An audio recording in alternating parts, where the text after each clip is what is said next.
Party दोबारा खड़ी करनी है तो पाकिस्तान में हमने एक चीज देखी है कि कारकर्दगी नहीं, अब बयानिया ज्यादा चलता है। आप किस तरह लोगों को अपने बयानिए पर ला सकते हैं जो कि एक मजामती बयानिया है। इस नवाज शरीफ मुस्लिम लीग नून के बिला मुकाबला सदर मुंतखब हो गए हैं। ज़राए के मुताबिक नवाज शरीफ के मुकाबले पर किसी उम्मीदवार ने कागजात जमा नहीं करवाए।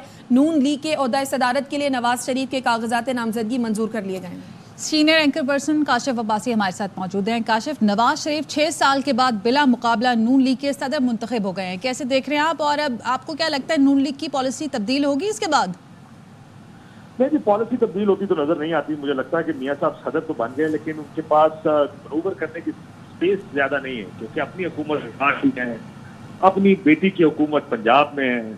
अगर आपने मजामती सियासत करनी है उसका बयानिया तो चलता है, लेकिन ये फाफी सियासत और जो अगर आप मौजूदा हालात के साथ चलने की बात करें और उसमें तो पार्टी उसमें अगर इस तरह का मियां साहब बयानिया बनाते भी हैं तो उसकी कबूलियत या मकबूलियत इतनी नहीं होती।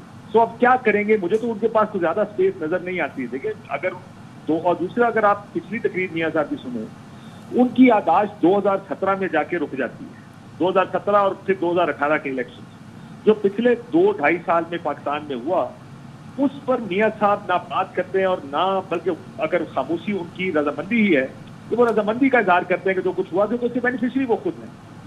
पंजाब में अगर आप मुस्लिम लीग नून की सियासत देखें, इससे ज्यादा बुरी हालत पंजाब में मुस्लिम लीग नून की तारीख में मैंने कभी नहीं देखी। इस तरह बुरी तरह पिटना एक इलेक्शन में, देखें वो इलेक्शन के नताइज को आप अलहदा कर दें और इलेक्शन की वोटिंग के दिन को आप अलहदा कर दें, इससे ज्यादा बुरी हालत पंजाब में मुस्लिम लीग नून की नहीं थी। और उसकी वजह क्या बनी? उसकी वजह बाकी पॉलिसीज 16 महीने की हुकूमत के अलावा जो कॉम्प्रोमाइज किए, जो लोगों को वोट को इज्जत दो के नाम पर उन्होंने एक नारा लगाया था, लोगों को खड़ा किया, पार्टी अपने पीछे लगाई, अपने लोगों को मोबिलाइज किया, जिसकी वजह से 2018 के इलेक्शन में सेंट्रल पंजाब न सिर्फ जीते बल्कि पंजाब में इलेक्शन के फौरी बाद मुस्लिम लीग नून सबसे बड़ी पार्टी थी। वो तो आजाद उम्मीदवार सारे चले गए, पीटीआई में तो उनकी हुकूमत बन गई और बड़ी बिन मेजोरिटी से हुकूमत बनी।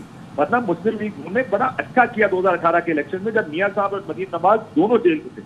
फिर आप सोचे कि 2018 से 24 में क्या हुआ? एक तो 16 महीने की हुकूमत, दूसरा जो बयानिया बनाया था उस बयानिए पर कॉम्प्रोमाइज, उस पर यू टर्न लिया और वही किया जिसके खिलाफ वो 2017 में बायत निकले।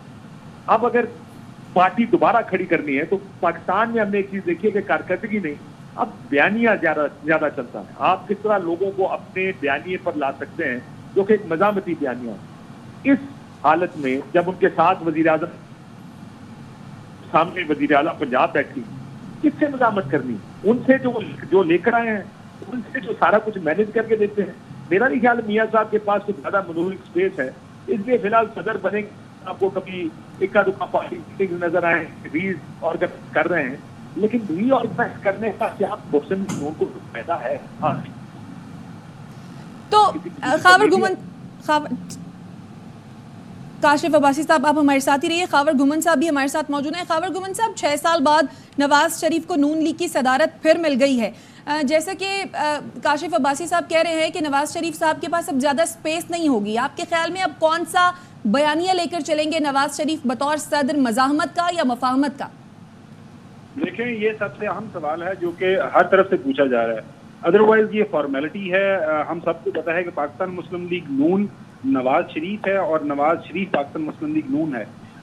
इससे पहले भी जब वो सदर नहीं भी थे, उनको ताहियात कायद का रुतबा दिया गया था। आपको याद होगा, एक मौके के ऊपर उनको पार्टी का इमाम भी कहा गया था और पार्टी के अंदर तमाम फैसले, इवन जब पीडीएम की हुकूमत बनी थी, शहबाज शरीफ साहब पहली दफा वज़ीर आज़म बने थे, तमाम तर फैसले जब तक लंदन से क्लियर नहीं होते थे तो कोई फाइल आगे नहीं मूव होती थी।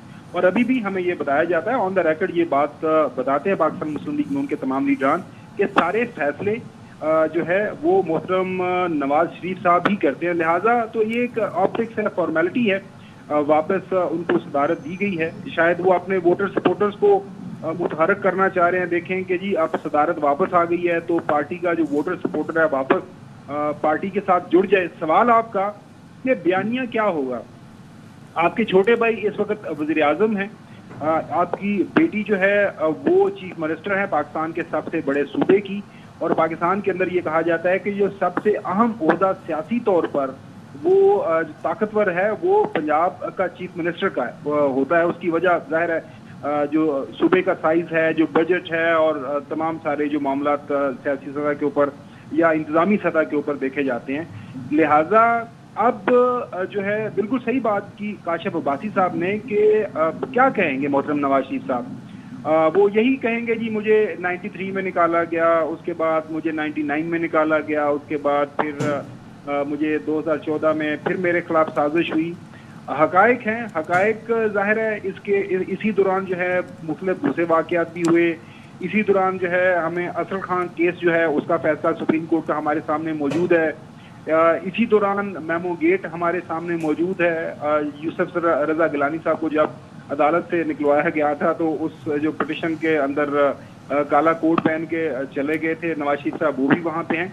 मैं ये समझता हूँ बहसीत पाकिस्तान का सबसे तजर्बाकार सियासतदान, 2 time chief minister, 3 time prime minister of Pakistan होने के नाते उनको बड़े दिलगुर्दे का मुजाहरा करना चाहिए। और पिछले दिनों मैं बात सुन रहा था एक जो है हुकूमती MNA की, शायद MQM के मुस्तफा कमाल साहब थे, उनको बात करनी चाहिए एक लार्जर रिकंसिलेशन की। और लार्जर रिकंसिलेशन एक ही सूरत में पाकिस्तान के अंदर मौजूदा हालात को सामने रख के हो सकती है कि आप लोग जो हैं पाकिस्तान की अवाम उनकी आवाज सुने।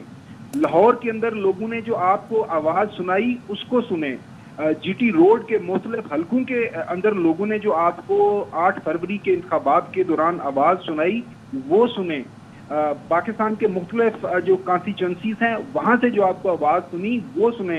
NA 130 जो लाहौर आपका अपना हल्का है, आपकी बेटी का हल्का है, वो आवाज सुने, उसके ऊपर लब्बैक कहें।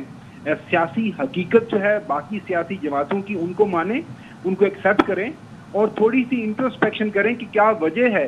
जुमा 8 दिन अचक जई साहब उनके साथ मौजूद थे, मौलाना फजल रहमान साहब उनके साथ मौजूद थे, मेंगल साहब उनके साथ खड़े थे, बाकी भी सारे जो सियासतदान हैं, कौम परस्त सियासतदान खास तौर पर बलोचिस्तान से, सिंध से, वो आपके साथ खड़े थे। तो क्या वजह है कि वो आप दूसरी साइड पे खड़े हो गए। बाकी पार्टी की सियासत में जो पाकिस्तान मुस्लिम लीग नून की सियासत है, मैं नहीं समझता उसके अंदर कोई बड़ी तब्दीली आएगी। उसके अंदर एक ही वजह से तब्दीली आ सकती है कि हुकूमत जो है कल को डॉलर 125-150 रुपए पे ले आए, मुल्क के अंदर जो है वारे न्यारे हो जाएं, इकोनॉमी बहुत अच्छी जो है मौजूदा हुकूमत उसको चला ले, तो डेफिनेटली दे कैन लाइक अपनी जो उनकी जो ग्राउंड लूज की है उसको हासिल कर सकें। लेकिन फिल वक्त हालात वाक़ियात आपके सामने हैं, तो मुझे नहीं लगता कि कोई बयानियां या कोई ऐसी चीज तब्दील होगा नून लीग का। बहुत शुक्रिया आपका खावर गुमन और काशिफ अब्बासी।